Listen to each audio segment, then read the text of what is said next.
Hello guys, welcome back to my channel. Kembali lagi bersama aku di channel Anak Emani.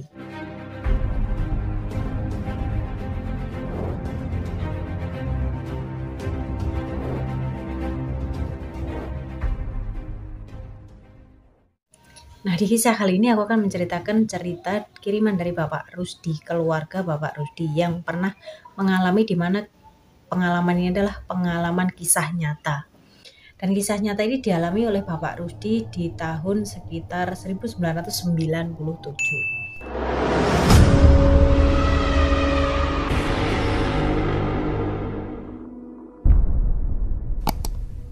Bapak Rusdi ini bapak dari 3 anak.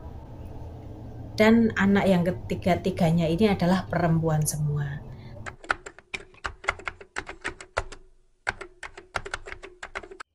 Nah, awal mula cerita ini adalah di mana Pak Rusdi itu orang yang selalu tekun merawat ayam. Oh ya, Bapak Rusdi kan ada ayam, ada banyak ayam gitu ya. Nah, terus setiap mau maghrib, Bapak Rusdi ini memasukkan ayam-ayamnya itu ke kandang. Nah, kandangnya itu ada di belakang rumah gitu ya guys. Nah, terus tapi setelah dia menghitung ayamnya itu kurang satu ekor, dia itu mencari ke sekeliling rumah. Nah, di saat Pak Rusdi sedang mencari ayamnya yang kurang satu, dia ditegur sama istrinya. Bapak mau cari apa? Kok sudah maghrib belum mandi? Oh iya Bu, ayamnya kurang satu. Makanya aku cari ke sana ke sini, tapi ayamnya nggak ada. Bentar ya, aku mau cari di tetangga sebelah. Mungkin ayamnya itu ada di sebelah atau tidur bersama ayam-ayam yang lain di tetangga. Nah, Bapak Rusdi pun berpamitan sama ibunya. Terus si istrinya ngomong gini. Terus istrinya ngomong kayak gini sama si Bapak Rusdi. Nggak usah Pak, sekarang udah mau maghrib. Kalau mau maghrib kan nggak boleh pergi kemana-mana, nggak boleh pergi jauh-jauh karena memang di desa itu tuh rumah itu nggak terlalu dempet-dempet gitu ya guys. Rumahnya itu jaraknya agak jauh dari rumah Pak Rusdi ke rumah tetangga yang lain itu mungkin ada sekitar 20 meteran katanya gitu.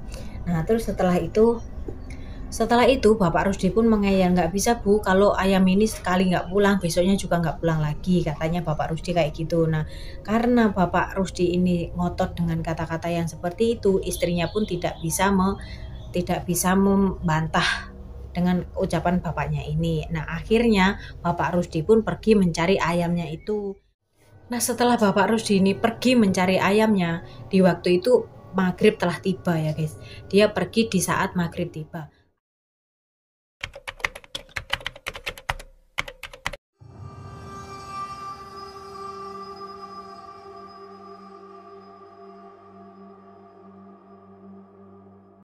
Apakah Bapak Rusdi ada di sini?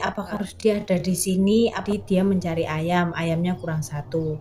Nah, terus setelah itu tetangga sebelah pun ngomong, iya aku melihat tadi, tapi itu pun selang maghrib dan sekarang aku nggak tahu lagi dia kemana. Nah, seperti itu ucap tetangga. Nah, karena ibu pun tidak mendapatkan hasil dari pencarian dia itu dari tetangga satu ke tetangga sebelah, dia itu tidak mendapatkan hasil di mana bapaknya itu tidak ada dan tidak ditemukan di tempat-tempat itu. Akhirnya ibunya pun putus asa. Akhirnya ibunya pun pulang ke rumah, harap bapaknya ini udah berada di rumah. Dan pada kenyataannya ibu pun pulang ke rumah dan bapak pun tidak ada di rumah. Dia mempertanyakan kepada anak-anaknya, bagaimana Bapak, apakah sudah kembali? Dan akhirnya anaknya pun menjawab, belum Bu, Bapak belum ada pulang sama sekali. Dari tadi kami menunggu di rumah, tidak ada Bapak pulang ke rumah. Karena ibunya pun semakin gelisah, ibunya pun berpikir untuk mencari ke Bapak RT. Karena memang sudah malam sekali ya, jam sudah menunjukkan pukul 9.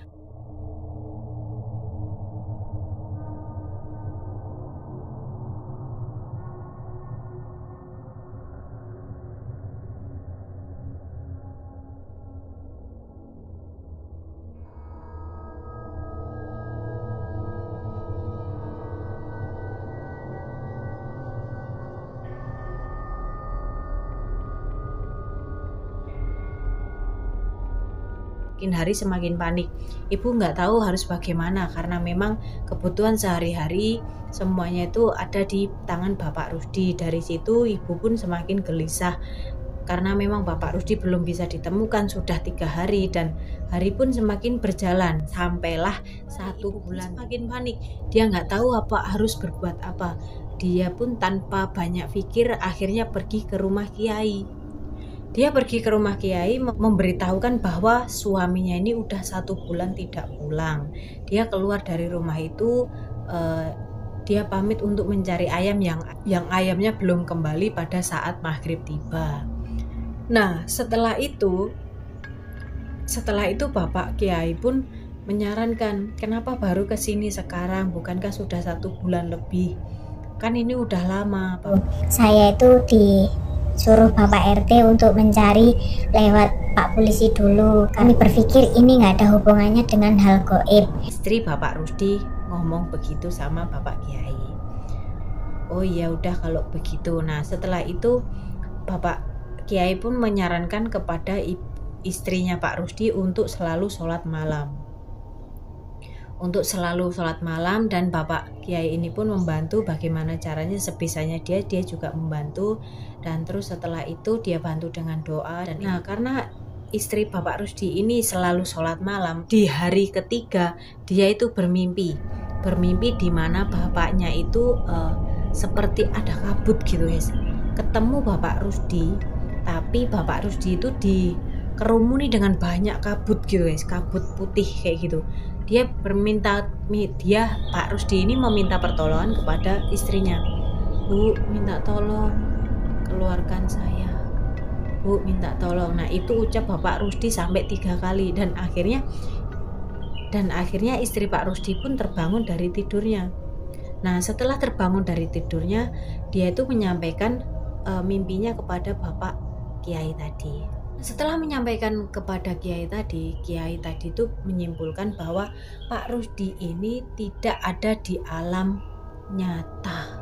Suami berada di dunia jin. Akhirnya Pak Kiai pun sarankan lagi kepada istrinya untuk khusyuk sholat supaya Bapak Rusdi cepat dikembalikan. Nah di malam 7 hari setelah dia menjalani sholat tahajud, setelah 7 hari dia sholat sembahyang malam ya kan, sembahyang malam dia selalu sholawatan, anak-anaknya itu selalu diajak untuk berdoa, mendoakan bapaknya supaya cepat kembali, dan akhirnya alhasil mereka mendapatkan hasil yang membahagiakan di malam 7, di malam ke-7 hari, di mana ibu sama anak-anaknya ini sholat tahajud, sholat malam. Mereka kaget ada ketokan pintu di jam 1 malam. Ada ketukan pintunya itu diketuk sama seseorang. Tapi karena mereka masih sholat, mereka pun gak membuka pintu karena mereka masih mendengarkan ketukan itu, tapi mereka menyelesaikan dulu sholatnya mereka.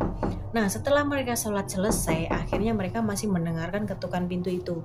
Nah setelah mereka mendengarkan ketukan pintu itu, mereka berempat pun akhirnya membuka pintu. Belum dibuka mereka pun bertanya siapa di luar, gak ada jawaban. Tapi ketukan itu selalu berjalan tuk tuk tuk kayak gitu. Nah terus setelah itu ibunya pun lalu membukakan pintu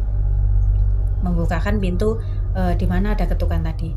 Nah alhasil mereka pun kaget, yang datang itu siapa? Yang datang itu bapaknya, dan mereka pun kaget. Dan ya ibunya pun menenangkan diri. Terus setelah itu bertanya kepada bapaknya, Pak, selama ini kemana? Kita sudah mencoba mencari Bapak kemana-mana, tapi semua tidak ada hasil. Bapak kemana? Nah itu tanya si ibu. Dan akhirnya Bapak pun menjawab, maafkan aku Bu, aku nggak menuruti kata-katamu, di mana waktu maghrib aku nggak boleh keluar untuk mencari ayam, tapi aku membantah untuk mencari dan aku keluar dari rumah. Itu kata-kata Pak Rusdi. Tapi aku masih bersyukur aku masih bisa kembali. Aku merasa aku itu bukan di alamku sendiri, karena setiap aku berjalan mencari ayam, di situ seperti kabut-kabut selalu menghampiri aku, dan aku selalu lewat dalam kabut-kabut yang sangat tebal itu. Makanya aku tidak bisa pulang. dan aku tidak bisa menemukan ayamku. Itu kata si bapak. Kata si bapak seperti itu. Dan aku merasa di sana itu aku hanya sebentar, nggak lama. Aku mencari ayam itu aku rasa aku maghrib keluar. Dan aku merasa di sana itu aku nggak begitu lama. Enggak Pak, Bapak sudah pergi lebih dari 1 bulan. Dan bapaknya pun kaget. Masa? Kayak gitu, seakan dia itu nggak percaya. Seakan dia nggak percaya karena dia merasa itu malamnya pergi terus paginya pulang. Hanya seperti itu. Tapi yang dialami oleh ibu sama anak-anaknya ini, bahwa bapaknya ini udah keluar rumah selama 1 bulan lebih. Nah setelah itu bapaknya pun ngomong, aku bisa pulang itu karena aku dituntun sama nenek-nenek. Katanya kamu jangan lewat sini, tempatmu di sana. Nenek itu menunjukkan jalan ke situ.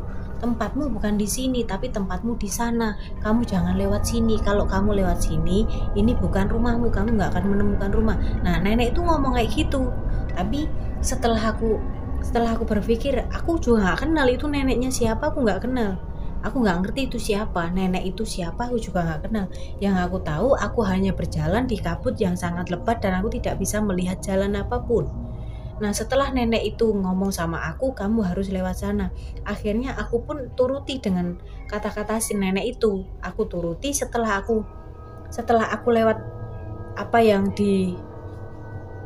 setelah aku lewat jalan yang ditunjukkan oleh nenek tadi. Akhirnya aku pun tahu jalan pulang. Nah kalau seumpama aku lewat jalan yang aku tuju tadi dengan harapan aku sendiri, mungkin aku nggak pulang Bu. Aku nggak tahu aku di mana itu. Nah akhirnya ibu pun ngomong, Pak sebenarnya mungkin kamu udah gak ada di alam ini, mungkin kamu udah diambil di alam jin sana, tapi bapak gak tahu. Jadinya bapak gak tahu jalan rumah, jalan pulang. Mungkin bapak akan disesatkan dengan jalan di mana bapak akan mengambil arah tadi itu jika tidak ada orang tua tadi. Nah terus setelah itu akhirnya bapak pun disuruh mandi terus ikutan sholat. Nah besok paginya setelah mereka itu istirahat ya kan, ibu ini mengarahkan ke bapak untuk pergi ke kiai, di mana bapak kiai tadi itu menyuruh ibunya untuk sholat malam. Nah akhirnya mereka berdua pun bergegas pergi ke rumah bapak kiai. Mereka menceritakan semua yang dialami oleh Bapak Rusdi ini kepada Bapak Kiai ini. Dan Bapak Kiai ini ngomong gini, sebenarnya kamu itu sudah beberapa hari udah nggak di rumah. Kamu itu berada di alam jin. Di alam jin yang dimana kamu itu di sana mau menjadi anak buahnya gitu loh guys. Jadi Bapak Rusdi ini tuh diambil oleh makhluk yang memang suka sama dia karena memang dia kan orangnya batah gitu ya. Diambil supaya diperkerjakan seperti kerja rodi kayak gitu. Jadi Bapak Rusdi ini memang diambil oleh jin ini supaya Bapak Rusdi bisa biar tidak kembali dan dijadikan anak buah oleh jin itu tadi. Nah karena memang ada orang tua tadi yang menolong Bapak Rusdi, suruh berjalan di tempat ini karena memang ini bukan jalanmu. Akhirnya Bapak Rusdi karena Bapak Rusdi menuruti apa yang dikatakan oleh nenek ini, jadinya Bapak Rusdi bisalah sampai ke rumah pulang dengan selamat. Nah yang dikatakan nenek ini adalah nenek leluhur kalian, yang dimana nenek ini selalu menunggu dan menjaga keluarga kalian. Nah kiai itu ngomong kayak gitu, seharusnya kamu harus lebih mendekatkan diri kepada Allah. Nah itu adalah pesan dari Bapak Kiai, lebih tingkatkan lagi sholatmu supaya kamu tidak diganggu hal-hal gaib. Dari situ Bapak Rusdi pun menyarankan kepada anak dan istrinya untuk tidak meninggalkan sholat dan tidak keluar di malam hari atau di maghrib tiba, karena memang di desa itu konon katanya itu masih mempercayai hal-hal yang gaib dan mistis kayak begitu. Nah terima kasih sudah mendengarkan cerita aku. Jangan lupa like, komen, dan subscribe ke channel aku jika kalian suka dengan video aku, biar tidak ketinggalan video-video aku selanjutnya. Nah, bagi kalian yang punya cerita dan pengalaman, kirim ke email aku di bawah ya, untuk bisa aku tampilkan di story aku selanjutnya. Bye-bye.